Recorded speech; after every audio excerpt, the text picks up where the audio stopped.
Ang Gross Domestic Product o GDP ng Pilipinas ay nagtala ng pagtaas na 5.4% sa unang quarter ng taong 2025.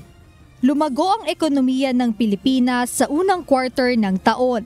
Ito ang ulat ng Philippine Statistics Authority kung saan umabot sa 5.4% ang naitalang Gross Domestic Product o GDP.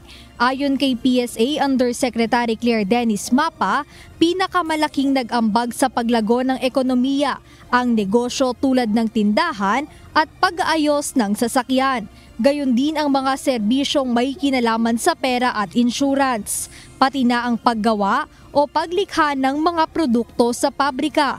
Naniniwala naman ang ekonomistang si Michael Ricafort na kumpara sa dati, mas nagiging aktibo ang pagnenegosyo, trabaho at pagkakaroon ng dagdag na pagkakakitaan sa bansa.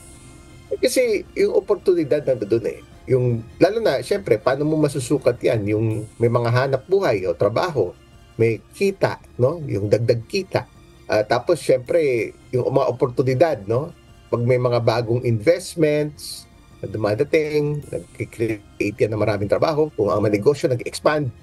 Sa kabila naman ng positibong ulat ng pamahalaan, tila hindi ito maramdaman ng ordinaryong mamamayang Pilipino.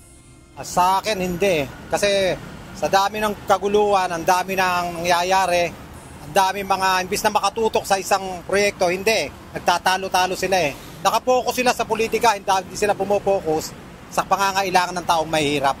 Lagi na lang ganon.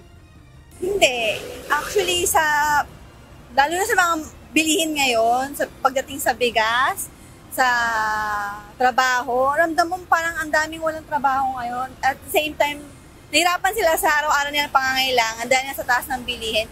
So, yun ang tingin ko, kaya feel ko hindi tumataas yung ekonomiya ng Pilipinas. Ayon sa mga ordinaryong Pilipino, mahalaga sa kanila na makitang gumagawa ng hakbang ang gobyerno upang mapabuti ang buhay ng bawat Pilipino at maramdaman ang sinasabing pag-unlad ng ekonomiya ng bansa. Jed Neresina, UNTV News and Rescue. Diyos ang aming sandigan, serbisyo publiko ang aming pinahahalagahan.